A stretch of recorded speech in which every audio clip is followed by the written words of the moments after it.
Inihahandog ng Department of Agriculture 12, Agri Tayo, Soxargen. Isang masaganang umaga po sa ating lahat, lalong-lalo na sa ating mga magsasaka at mangingisda dito sa Rehiyon 12 na talaga namang inaabangan ng ating programa. Kamusta po kayo? Kamusta ka, Marie? Ito, masaya, Angel, kasi tinutukan talaga ng ating mga taga-subaybay ang kauna-unahang edisyon ng Agri Tayo Soxargen last Saturday. Para sa kabatiran ng ating mga ka-agri, narito po ang full list of schedule ng airing ng Agri Tayo Soxargen. Sa nakikita po ninyo ay meron po tayong iba't ibang broadcast outlets na kung saan ay maaari po ninyong mapanood ang ating isang oras na programa. Maliban dyan, ay maaari din po nitong sundan sa social networking sites tulad na lamang ng YouTube at Facebook. Kaya ano pang ating hinihintay? Sabay-sabay nating tuklasin at palaganapin ang ganda at sigla ng agrikultura dito sa Agri Tayo Soxargen.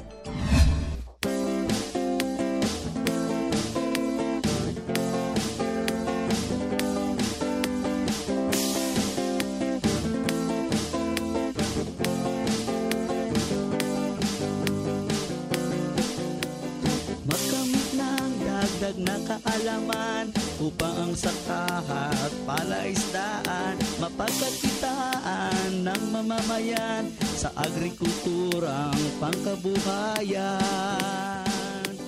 Agri Tayo Soxargen, programang dapat tangkilikin. Agrikultura'y binigyan pansin para sa ating mga mitiin. Agri Tayo Soxargen, programang dapat tangkilikin. Agrikultura'y binigyan pansin para sa ating mga mitiin.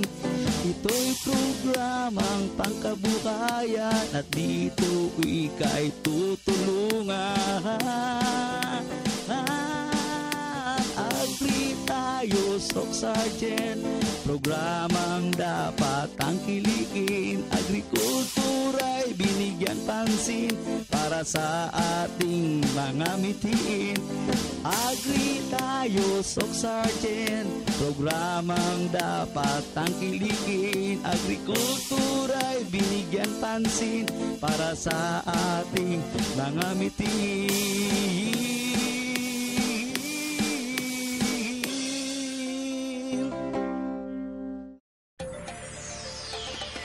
Alam mo, Marie, malakas ang aking pakiramdam na napapaindak talaga ang ating mga tagapanood sa ating program theme song. At ako naman naniniwala dyan, Angel. Sa mga kasalukuyan po nakatutok sa atin, ito po isang oras na palatuntunang handog sa inyo ng kagawaran ng pagsasaka dito sa Region 12 sa pangunguna ni Regional Executive Director Amalia Hayag Datukan. Kung sa ating maiden episode ay palay ang ating naging pangunahing paksa, ngayon naman, pag-uusapan natin ang isa sa pinakamahalagang pananim dito sa Region 12 at maging sa buong Pilipinas, ang mais.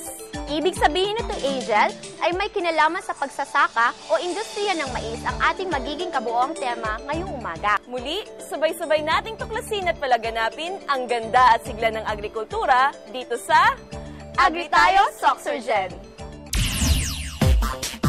Positibo ang pamunuan ng kagawaran ng pagsasaka na makakamit din ng Pilipinas ang kasapatan sa bigas sa bansa bago matapos ang termino ni Pangulong Noynoy Aquino.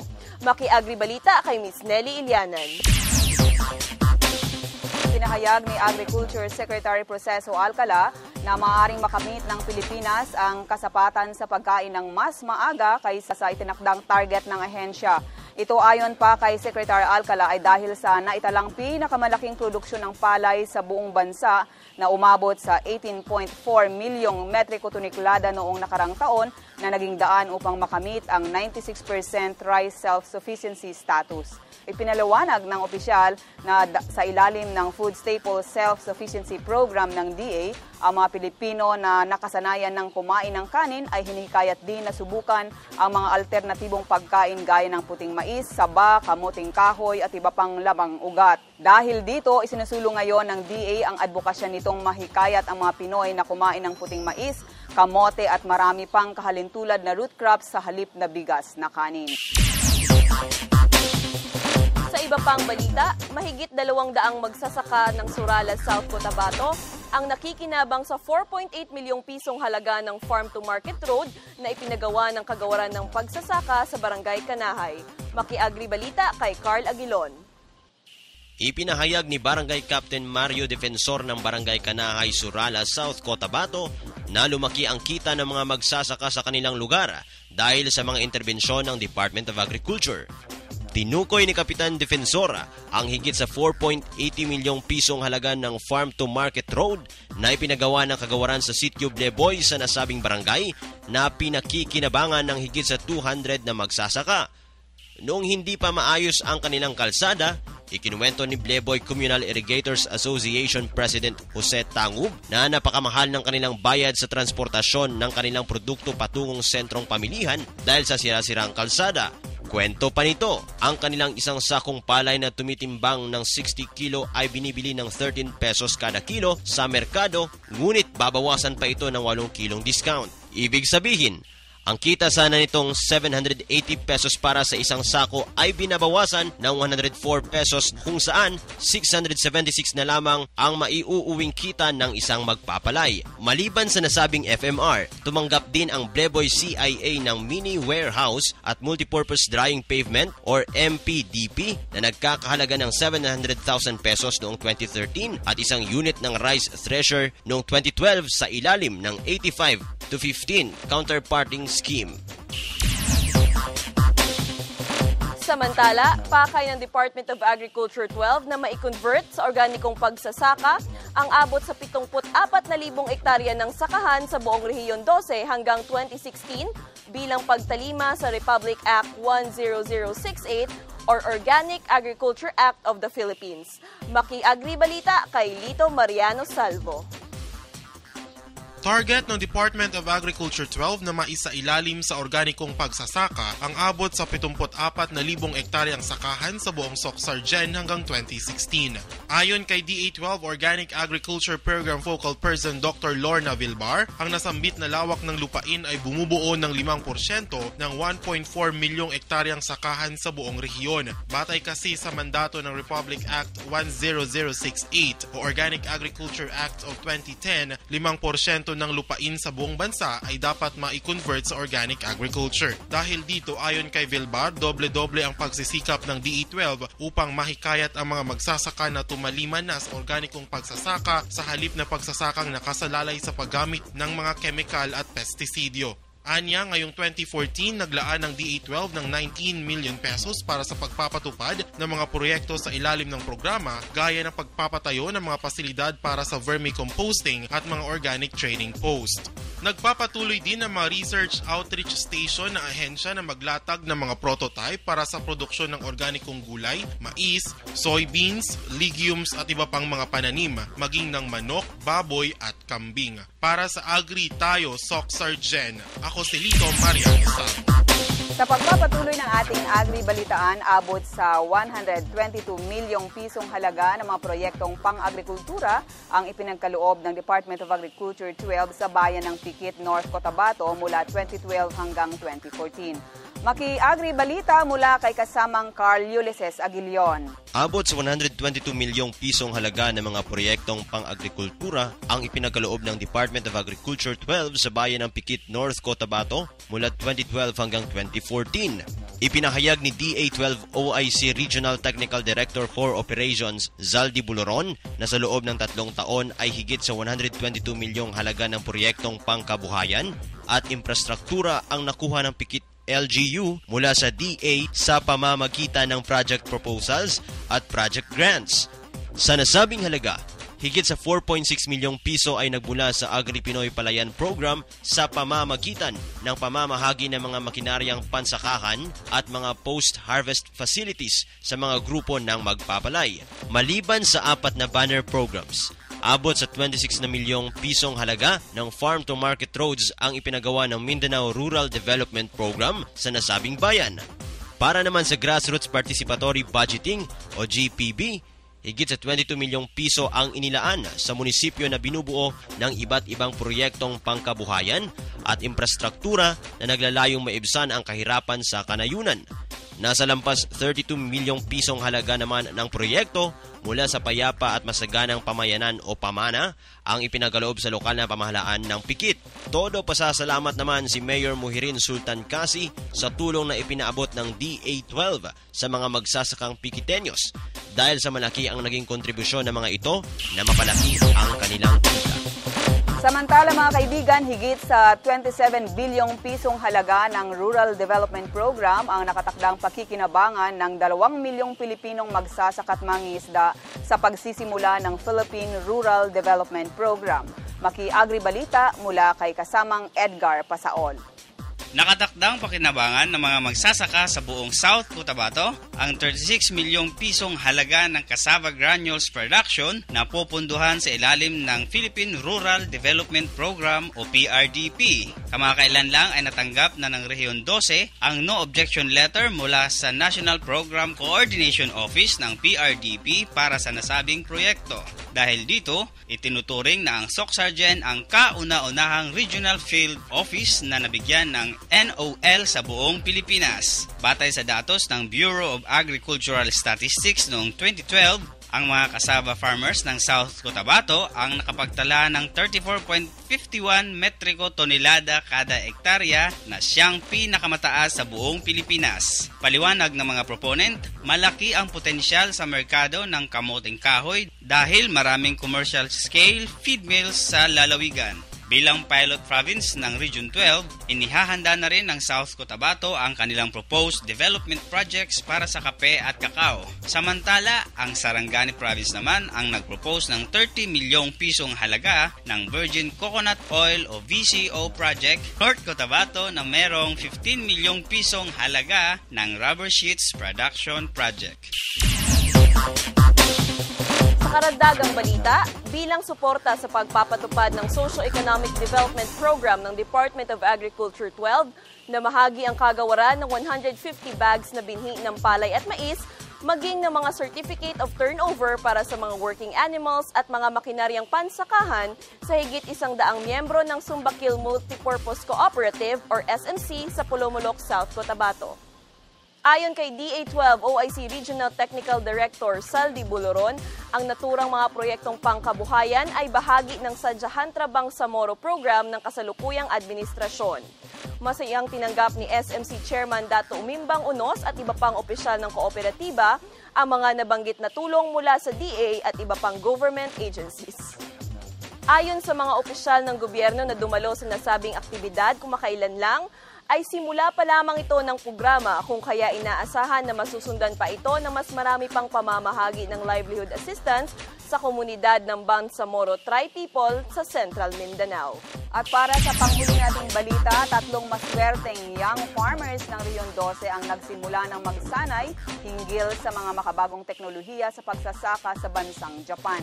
Kinilala ni Department of Agriculture 12 Regional Executive Director Amalia Hayag Datukan ang mga mapapalad na mga young farmer na sina Romy James ng Lambayong Sultan Kudarat, Hill Arania ng Tantangan South Cotabato at Raymart Manong ng Antipas North Cotabato na pawang miyembro ng 4-H Club of the Philippines. Formal na nag-umpisa ang kanilang pagsasanay sa Japan noong April 10, 2014 na inaasahang magtatapos sa March 2015.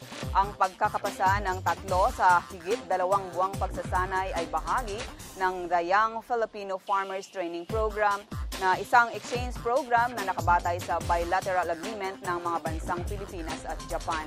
Si Romy James at Raymart Manong ay pag-aralan ang mga makabagong teknolohiya sa pagsasaka ng palay habang hinggil naman sa produksyon ng gatas ang pagkakaabalahan ni Hill Arania.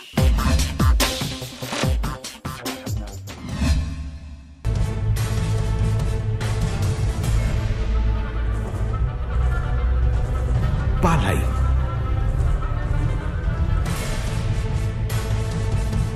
bigas, kanin,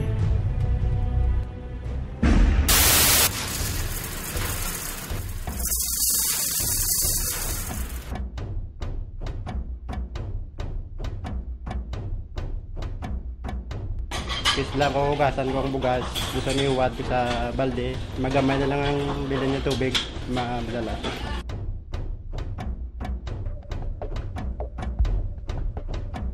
Chenebes manada kanon eltan sayang kay takema di takedalang tustus. Pwede obserba ng mga okasyon, tiyan kita, nada hente ta saka manada kumida, specialmente con el canon. Sobra aton nga panguwa, kag busog na kitabi, mga bay, ano naton? Takaw-takaw na kami sa mata, pero ang amon na appetite, full na. Wala ginaubos, tapos ginaboy lang dayon. In magbayo, di ta masiguro in way roon maasag. Sa ang kanda suway, amin biyak sa natur in magbabayo.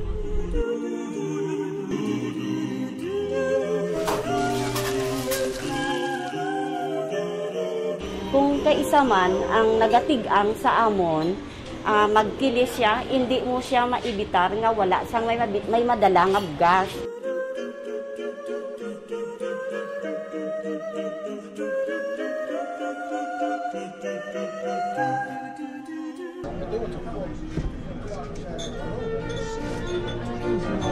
Palay, bigas, kanin.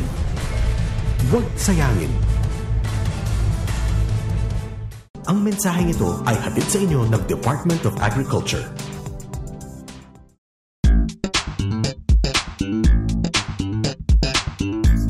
Alam ba ninyo na ang Soc-Sargen Region ang pangalawa sa pinakamalaking producer ng mais sa buong bansa? Batay po sa datos ng Bureau of Agricultural Statistics noong nakaraang taon, nasa 1.3 milyong metriko tonelada ng mais ang naitalang-ani ng ating mga corn farmer na kung saan nasa 18.4% ang ating naging kontribusyon sa buong Pilipinas at 32.5% naman sa isla ng Mindanao. Ngayong 2014, target ng DA12 na mas mapataas ang ating produksyon hanggang 1.37 million metric tons. Siyempre, katuwang ang ating mga magigiting na corn farmers. At bilang suporta sa pangarap na yan, tuloy-tuloy ang ating pamamahagi ng mga post-harvest facilities gaya ng corn mill at village-type corn-on-cobs dryer sa ating mga corn farmer groups.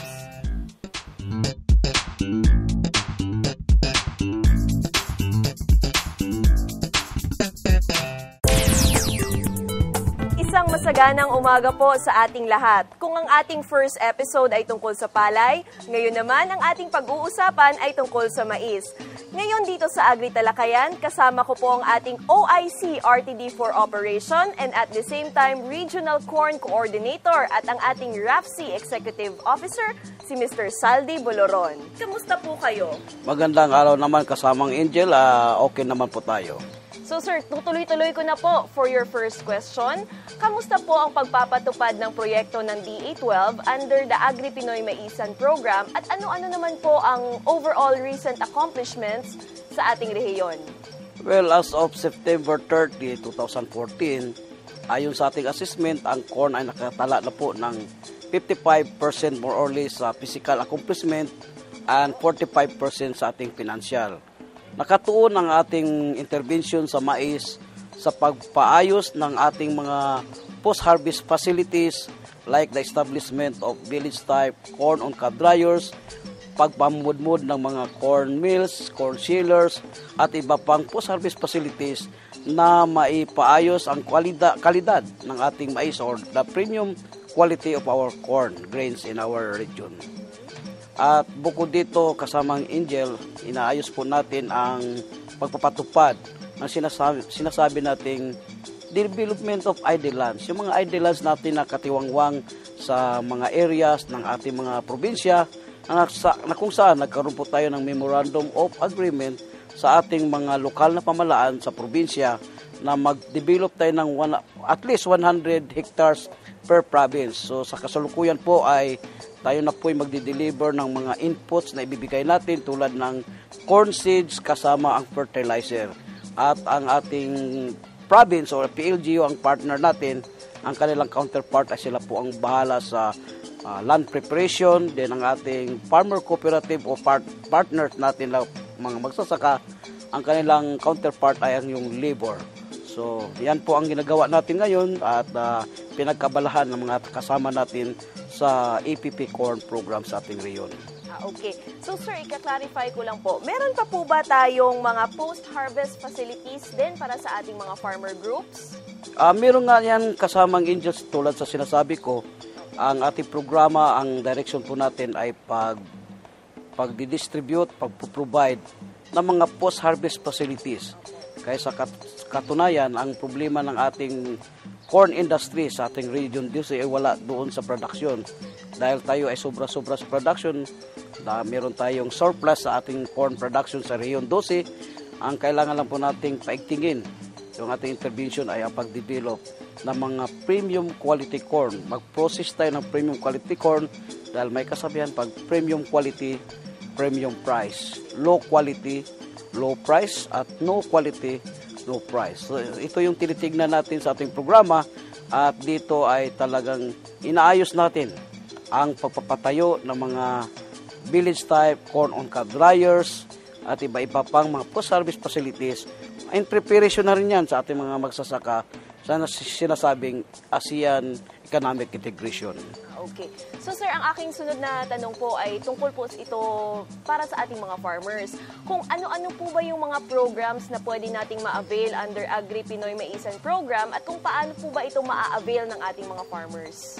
Well, ang estrategiya natin para sa ating mga magsasaka ay ginagawa po natin ang sinasabing corn clustering. Itong sinasabing corn clustering ay isang aggregation ng mga corn farmers na at least may mga 200 hectares na corn area. At ito ay mayroong grupo, parang sinasabi nating lead cooperative sa isang cluster na yan. So ang ating intervention ay nakatutok sa mga clusters para at least may impact tayo sa mga strategic areas kung saan yung mga corn clusters natin na mabibigyan natin ng mga sapat na sinasabi nating mga seeds na kailangan natin para sa ating development of idlelands, para sinasabi nating sustainable corn production in sloping areas. Kasi kailangan natin maging climate resilient tayo sa ating mga intervention na kung saan may mga farmers na sa ngayon, sa kasalukuyan ay ginatap na rin nila yung ating mga agricultural land area in the uplands. So para maproteksyonan ito against soil erosion, gagamitan natin ito ng SORP o sinasabing sloping agricultural land technology na yung gagamitin natin sa ating corn production. At of course kasama dyan yung ating surveillance ng mga pests and diseases na kung saan tayo ay nag-establish ng mga biocontrol laboratory agent or laboratory natin sa ating mga village type sa mga probinsya. At kasama dyan yung ating sinasabing mga metarhizium, earwigs at iba pa. Then tuloy-tuloy pa rin yung sinasabi nating IPM o yung sinasabi natin Integrated Pest Management under sa Farmers Field School or FFS kung saan tinuturo dito sa ating mga magsasaka ang wastong teknolohiya sa paggamit ng mga biological control agent at yung mga biological control tulad sa pag-control ng peste at iba pa. Then nagkaroon ng isang season-long training na yan, 6 months in one cropping, na kung saan aralin ng ating mga magsasaka ang different stages ng ating mais. Sige, maraming salamat po sa pagsagot ng aming mga tanong, Sir Saldi. At sa pinakahuli-hulihan po, baka meron po ba kayong mensahe or mga nais na ipaabot sa ating mga corn farmers na nakatutok po sa atin ngayon?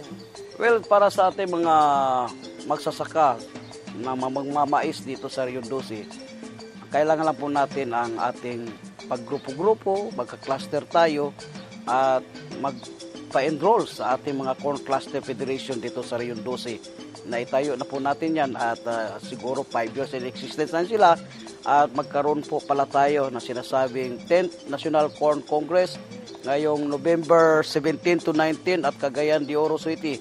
So makipag-ugnayan lang po kayo sa ating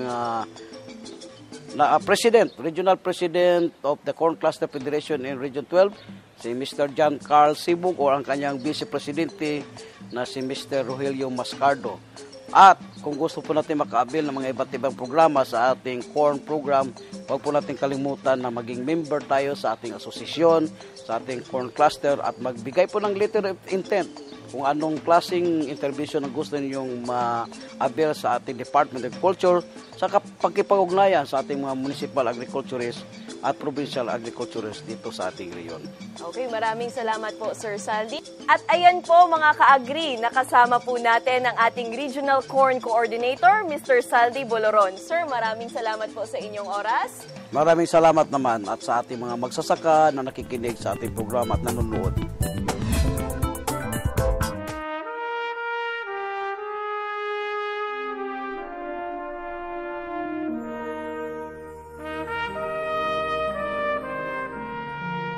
Anumang pangarap ay matutupad sa pamamagitan ng ibayong pagsasanay at tamang nutrisyon. Isinusulong ng Department of Agriculture ang pagkain ng bigas na puting mais dahil sa mga benepisyo nito sa ating kalusugan. Mayaman ito sa protina at mineral. Mataas ang taglay nitong fiber na nakakapagpababa ng kolesterol at nakakatanggal ng toxin na siyang pinagmumulan ng colon cancer. Mabagal matunaw ang mais, kaya't maiiwasan ang pagtaas ng blood sugar na sanhi ng diabetes. Mas tumatagal ang pagkabusog at napapanatili ang lakas at tatag ng ating katawan sa mais. Kaya, ito ang pagkain ng kampyong katulad ko. Mais, para sa mas malakas at malusog na Pinoy, magmais tayo.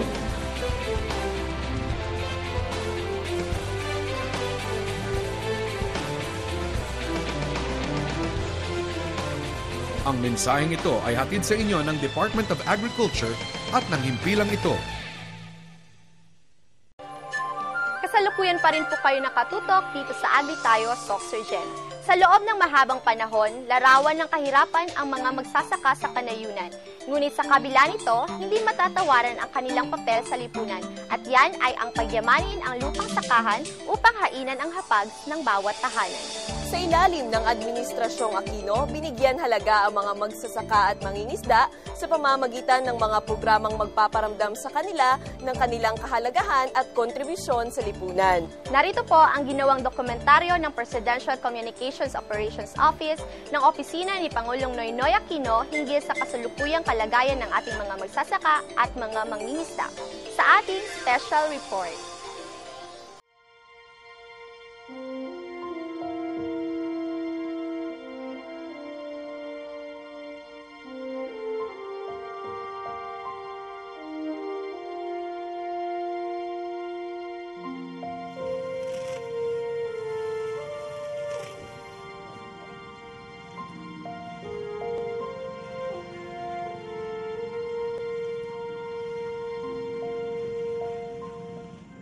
%34% ng ating manggagawa ay galing sa agrikultura. Pag sinama mo pa yung hindi direktang nando sa sakahan pero merong kinalaman sa pagsasaka, aabot ng mahigit 50% ng ating mga manggagawa ay direkta o indirektang nagtatrabaho sa agriculture and agriculture-related industries.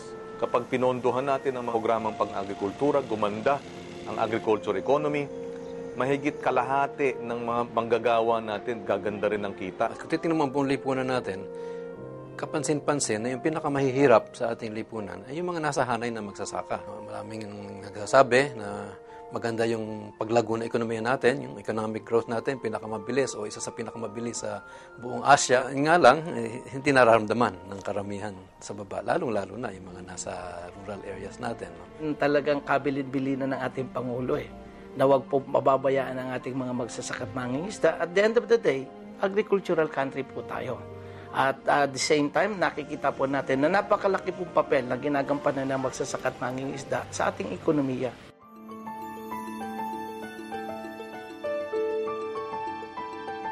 Ang pinaka-napapabaya ng infrastructures natin, yung rural infrastructures, no? Napakaraming salapi ang ginugol ng ating pamahalaan sa mga nakaraang taon na hindi naman talaga pumunta sa ikabubuti ng kabuhayan ng ating mga magsasaka.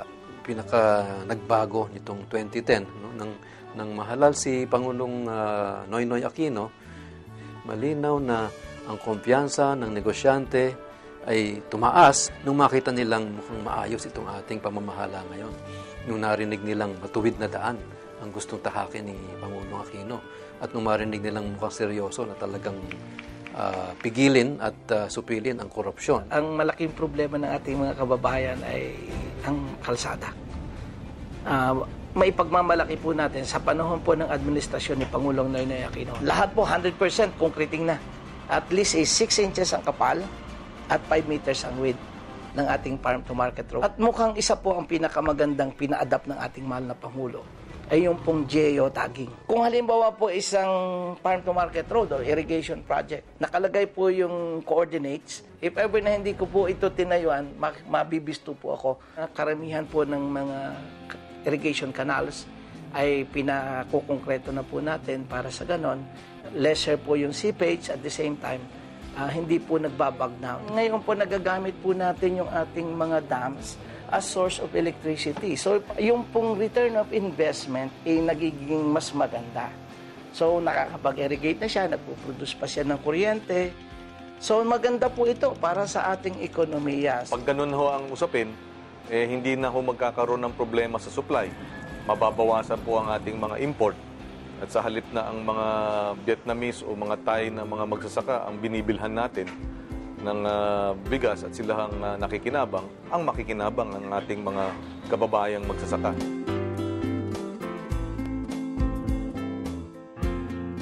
Ang pinakamahal po kasi sa production cost natin is the cost of labor. Magugulat ka, sabi mo, mura ang labor sa Pilipinas. Opo, pero lahat po may namano-mano eh. At the end of the day, pag kinompute nyo po, mahal ang labor cost. Kasi isa rin sa mga problema sa magsasaka ngayon, kaya sabog tanim ang ginagawa nila kasi mahal na ngayon ang magpapatanim. Ang unang binigay ng government sa amin is yung tractor, yung rotavator. It costs around 1.2 million. We have also the planter.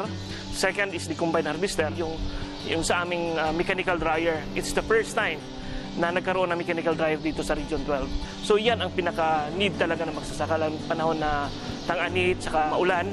So wala kang access sa solar dryer. So only thing na makatulong sa is mechanical dryer. Isa sa mga bagay na kailangan talaga dito sa area namin dito is rice mill. Kasi kung titingnan mo, iilan lang ang mga rice mill dito. Kung ang isang magsasaka may access siya sa rice mill, after ng harvest niya, siya magpa-dry, siya magpa-mill. So yung ginansya ng traders, siya na diretso makapagbinta sa mga consumer. Kung sabihin mo na lang na 1,000 pesos per bag, so 22,000 ang inaidagdag sa farmer. Ang dami po nating na-i-share. Hindi lang po maliit, pati malalaking makina. Hindi po tayo aabante kung hindi po natin sila isusulong sa mas makabagong pamamaraan.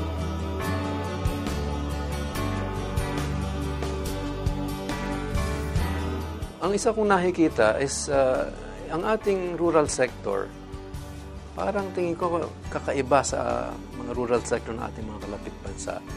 In one important aspect, ang agricultural processing sector sa atin, usually may isang monopsoniya o isa lang ang bumibili ng produkto ng magsasaka kasi isa lang ang malaking processor.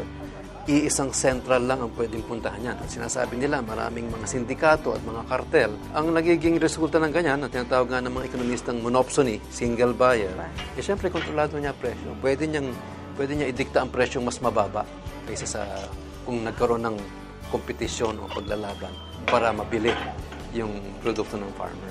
Malinaw na mayroong problema doon sa struktura ng ating rural system.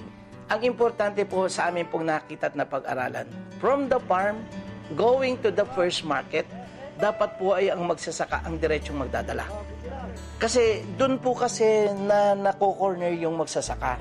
Kapag wala pong kompetensya, ay lahat na lang nasabihin ng integrator o kaya ay middleman, yun na po ang nasusunod. Samantalang kung yung magsasaka po nagkaroon ng karapatan makadapagdala sa isang trading center, doon po marami ng mga middleman ang nag-aagawan sa kanyang produkto. So, he is getting the best price that he could get. Pagkadating ng mga produkto dito, mayroong mga traders, so minsan tatanungin ng para magtatawaran naghahanap ako ng medyo magandang presyo. Ngayon kung saan sabihin na medyo mataas ang kuha, doon ko ibibigay. Hindi kagaya noon na hindi nakakaroon ng parang bidding noon. Sabihin na lang na kunin ko yung produkto mo, wala na. O, bibigay mo na lang. Within this year, we will open up 10 trading centers na palagay po namin makakapagpabago po ng buhay ng ating mga maliliit na magsasaka kung saan sila po'y diretso makakapagdala, and we are lessening the level of middleman.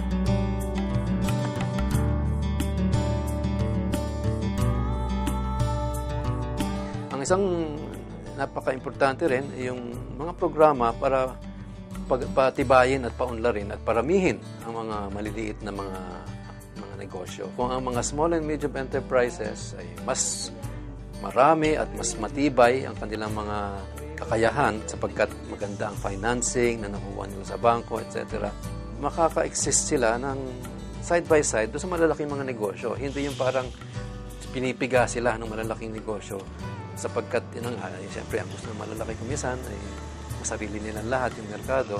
Kung ating matutulungan ng small and medium enterprises, kung marami lang tayong mga maliliit na kumpanya, maliliit na negosyo, na sila yung nagpa-process ng bigas, ng niyog, no? At ng asukal at ano na pang produkto, mga prutas sa Mindanao, palagay ko mas magiging malawakan ng pakinabang sa ating agrikultura at lalago pa ng lalo ang ating agrikultura.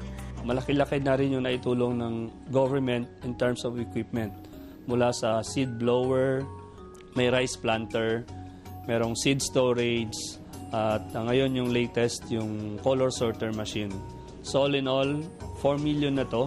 By selling organic, we were able to give our farmer producers ng 3 peso incentive on top of the market mainstream price. So let us say ang ating farmer producer ay makakaani ng 10 tonelada sa isang taon, they will get extra 30,000 peso na kita. Yung ating kooperatiba ay isa sa pinakaunang grupo na nakakuha ng International Organic Certification from Europe and USDA.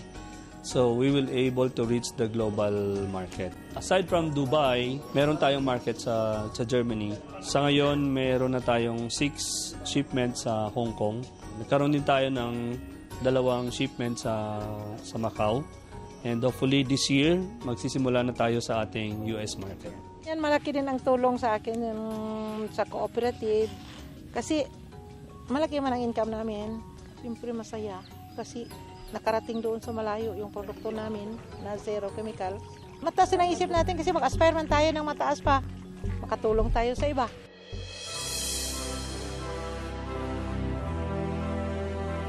Ang sinasabi ng ating saligang batas ay hindi mahusay o mabuti para sa isang lipunan na ang lupain ay nakalagak sa iilang pamilya o sa iilang tao. Kaya sinasabi natin, bahagi ng social justice provisions ng ating saligang batas, yung oportunidad o yung opportunities para doon sa mga tao ay dapat nakakalat sa mas maraming miyembro ng ating lipunan. Kaya natin pinamamahagi itong mga lupain na malalawak at ipamahagi natin doon sa mga taong sadyang doon nagtatrabaho mismo sa lupain yun. Mahirap talaga pag walang lupa, yung meron ka talagang amo ng may-ari ng lupa, pero mahirap maghanap ng pera kasi yung araw namin noon dito, 8 pesos yung araw namin, na umiiyak ka bago ka makahanap na hindi. Wala ka naman ng hiraman ng mga bigas dito kasi ganun talaga ang buhay dito, mahirap. Ako hong pinapadala din nila doon sa Manila para lang mag-ano ng klowa namin, makipaglaban, makigrally, makisakitan doon sa Malacanang, kung anong gagawin, talagang kasali ka. Paagi sa TFM na pagsama-sama ko. Nakulong ako sa Malacanang ng 9 hours. So, nakulong ako, nakalabas kami ng 9. Ang hirap doon sa kulungan, gutom. Nakiawa ako kay sekretary na tulungan kami, bigyan ng pamasahe para makauwi kami dito. Kaya nung karoon na yung lupa, ibang-iba talaga sa may lupa na kami at saka ano pa lang kami, nagbubungkal na hindi pa sa amin. Ngayon may programa ang gobyerno na support services na tawag. Pinaintindi sa amin kung paano yung EPCP. Nung June na-approve yung loan namin, kunin namin yung 1 sobra pa namin dito sa land bank para i-invest namin sa ibang negosyo, hindi lang sa production. Mag-ibang crops man kami na every 3 months o every 6 months, may pagkain ka na, may pangbaon ka pa sa mga anak mo. Yung 7 yung anak ko, napaaral ko na silang lahat. Noon, isa-isa lang. Malaki talagang maitulong ko ang gobyerno makabigay ng libre na training dahil kung ikaw na mababa yung pinag-aralan mo, doon mo matutukan na alam ko na ng negosyo, mag-invest ng ibang kapital. Kung makinig lang sila at saka intindihin nila yung programa sa gobyerno at sundin ang lahat na pamaraan, doon nakita ko na talagang giginansya yung asosasyon namin. Tayo nang may-ari ng lupa, uswag natin ang buhay natin at sa mapapaganda natin ang ating mga kinabukasan ng ating mga anak.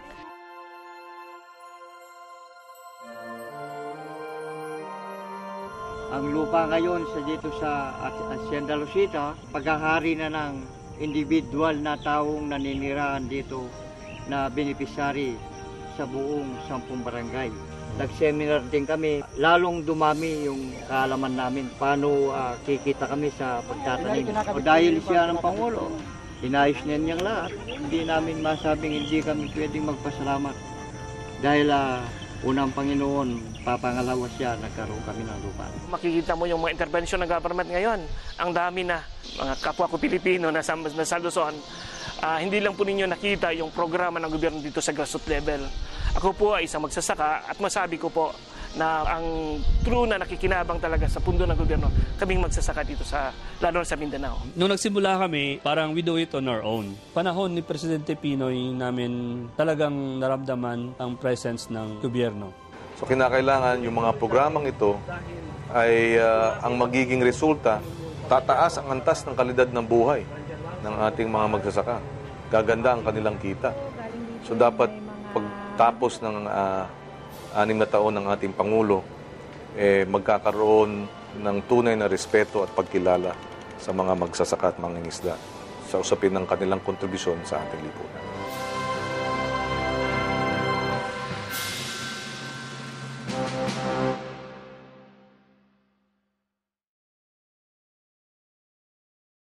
Gusto nating pasalamatan ang PCOO team led by Raji Paul Danyada for that video documentary.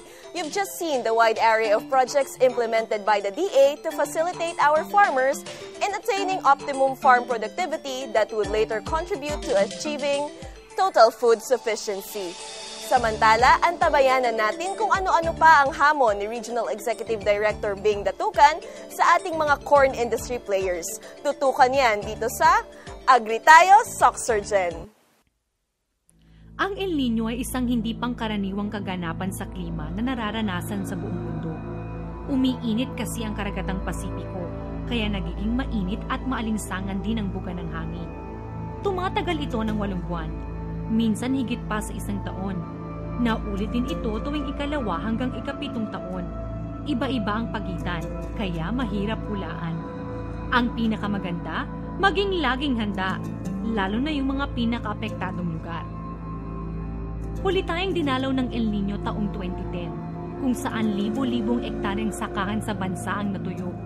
Nagkaroon din ng malawakang kakulangan sa tubig, pagkamatay ng mga lamang dagat, pagbaba ng produksyon ng mga pananim, malnutrisyon at pagtaas ng mga bilihin. Hindi biro ang mga epekto ng El Nino, kaya't wala man sa kamay natin ang pagdating nito, harapin natin ito ng may kaakibat na solusyon.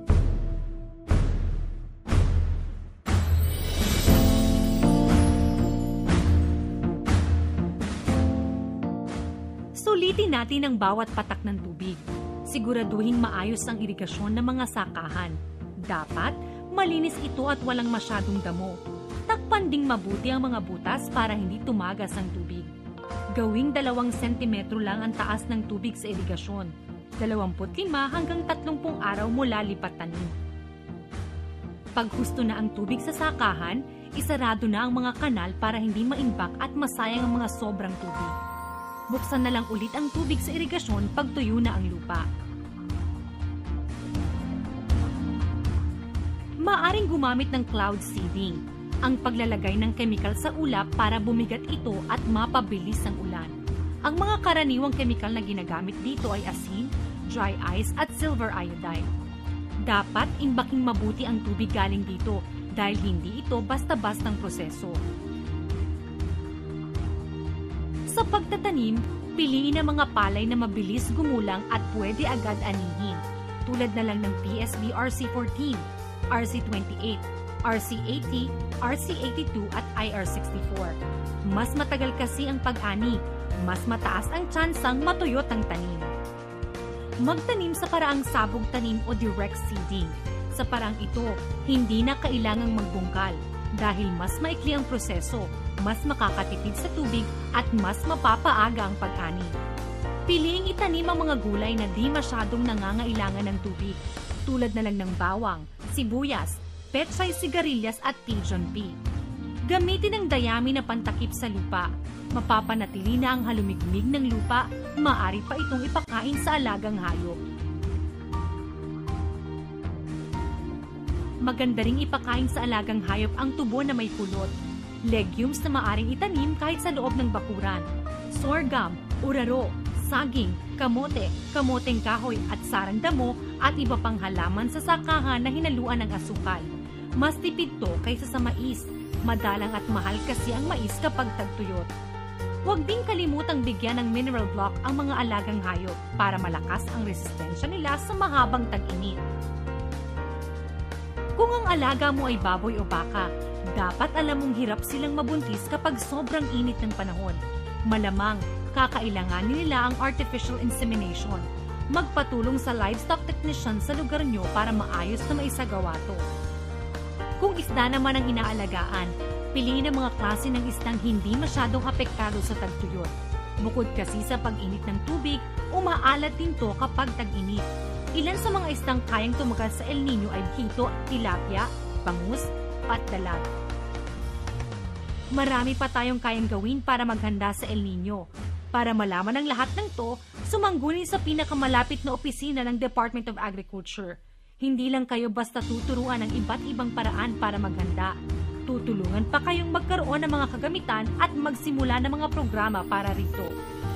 Sa susunod na pagbisita ng El Nino, sama-sama nating haharapin to. Huwag mag-alala dahil walang mawawala kung lagi tayong handa.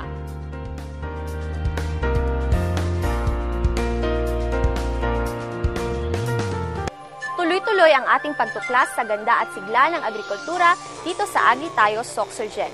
Ngayon naman, alamin natin kung ano-ano nga ba ang masasabi ng ating mga magmamais hinggil sa implementasyon ng Agri Pinoy Maisan Program dito sa rehiyon. Ako po si Jesse Portes, chairman ng kooperatiba ng magsasakang Pilipino ng Timog Cotabato. Yung na-receive na namin sa corn program is, first noon mayroon kaming isang unit na tractor. Then, after next naman na project, naka-receive na rin kami ng itong ating village type mechanical dryer. During harvest kasi kung wala ito, naka-standby ang mga mais natin. So yung quality magiging hindi maganda dahil sa magkaroon siya ng aflatoxin kasi abot ng 1 linggo kung minsan sa dryer bago ka maka naman sa dryer. Kasi yung init kasi hindi constant eh. So kung mayroon tayong ganito, mas makatulong effective sa mga farmer lalo na sa mga mais. Ma-prevent yung aflatoxin at saka talagang maganda ang quality. So far, yung Department of Agriculture, mas natuwa kami ng mga farmer kasi marami kasi ngayong mga parang tulong na talagang mapakinabangan ng mga farmers natin. Malaki po ang pagpapasalamat namin sa Departamento ng Agrikultura, lalo na nailuklok si Secretary Alcala na ating kalihim sa agrikultura na nasimulan na ang pagtitiwala ng mga magsasaka sa Department ng Agriculture. Maraming salamat sa Panginoon dahil simula noon nakakatanggap na kami ng mga facilities na nakatutulong sa aming mga magsasaka, lalo na sa pagmamais. At salamat din po na ang aming direktor dito sa Region 12 po ay masyadong suportado, masyadong supportive sa aming mga magsasaka. At ito po ang laking pasalamat namin dahil isang babae lamang, pero napakalaki ang naitulong sa amin. Siya po ang nag-initiate na kami po'y mabigyan nitong mga facilities at saka yung mga pang-livelihood program sa 4S Club na mga youth namin at saka sa aming mga RIC, lalo na sa aming mga kooperatiba. Ang mga magsasaka sa Region 12, sila po'y nagkakaisa na. Kaming mga magsasaka dahil po naipakita na ng Departamento ng Agrikultura na napakaganda na ang suporta ng Department of Agriculture sa aming mga magsasaka. Ang pinakahuli po, napakaganda po yung ating motto na Bridge the Gap, Touch the Heart, Delivered Result. Nakikita po natin na napakabait ng Panginoon at napakaganda ang ginawa niya sa ating Pilipinas ngayon. So maraming salamat po. Maraming salamat po sa ating mga local chief executives at mga farmers na talaga namang dahan-dahan nang nanunumbalik ang tiwala sa DA.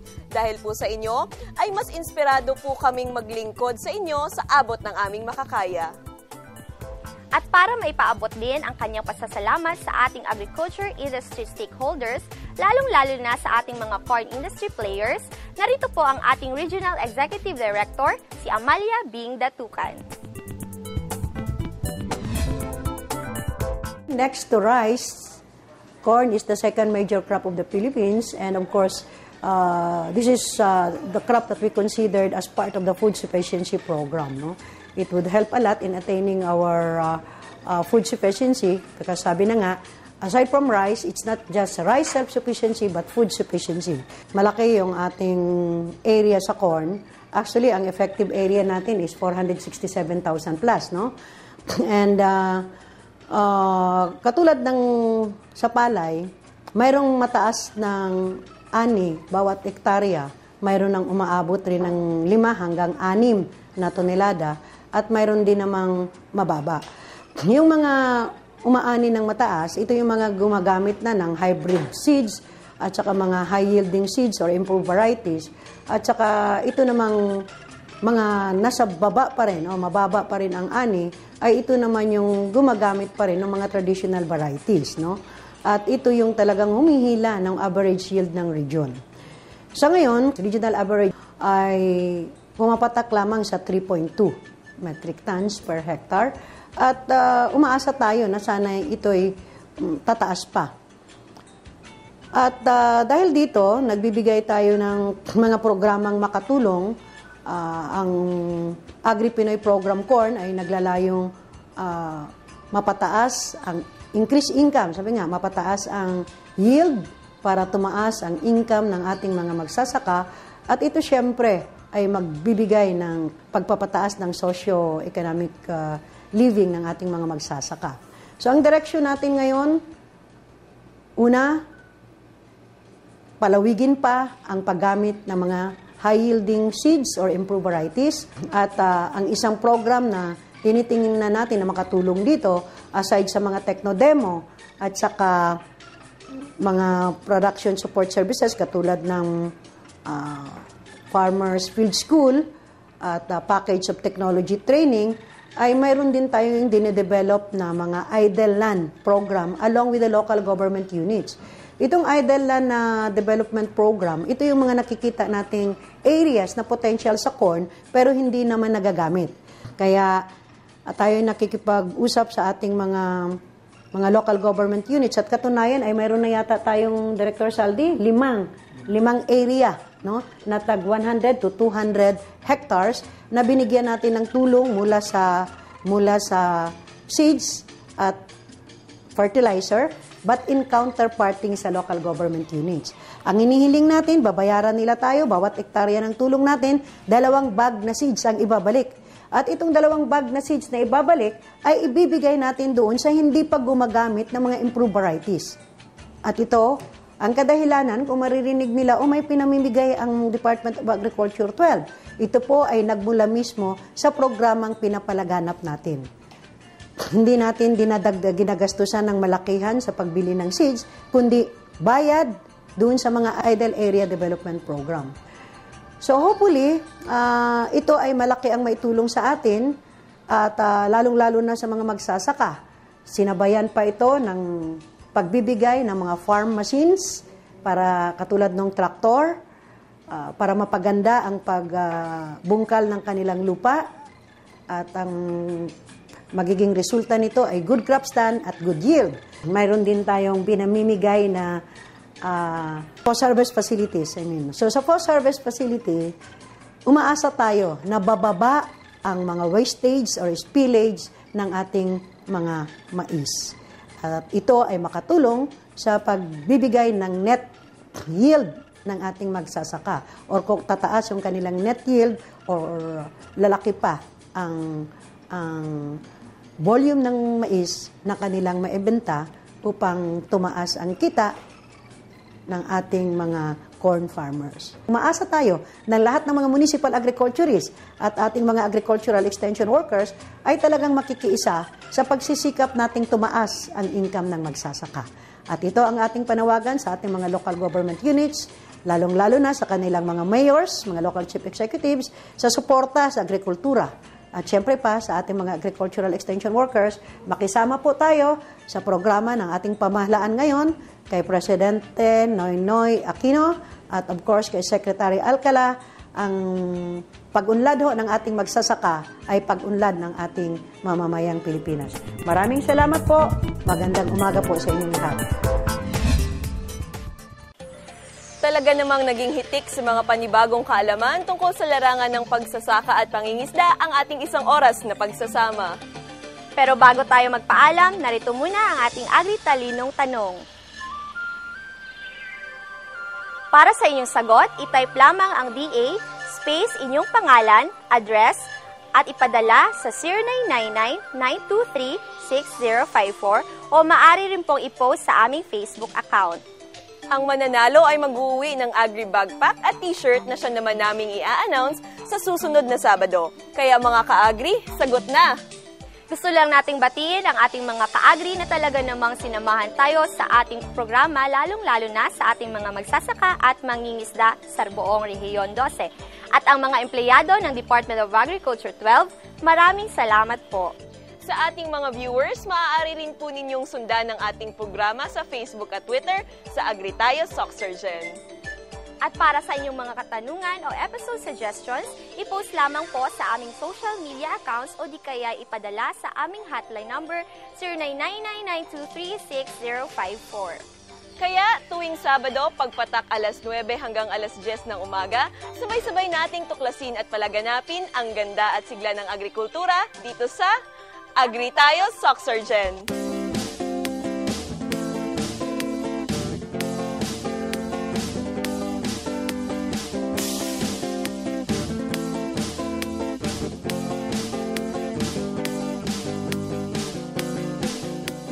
Makamit ng dagdag na kaalaman upang ang sakaha at palaisdaan mapagkakitaan ng mamamayan sa agrikulturang pangkabuhayan. Agritayo Soxurgen, programang dapat tangkilikin. Agrikultura'y binigyan pansin para sa ating mga mitiin. Agritayo Soxurgen, programang dapat tangkilikin. Agrikultura'y binigyan pansin para sa ating mga mitiin. Ito'y programang pangkabuhayan at dito ika'y tutulungan. Agritayo Sok Sergeant, programang dapat tangkilikin. Agrikultura'y binigyan pansin para sa ating mga mitiin. Agri tayo, Sok Sergeant, programang dapat tangkilikin. Agrikultura'y binigyan pansin para sa ating mga mitiin.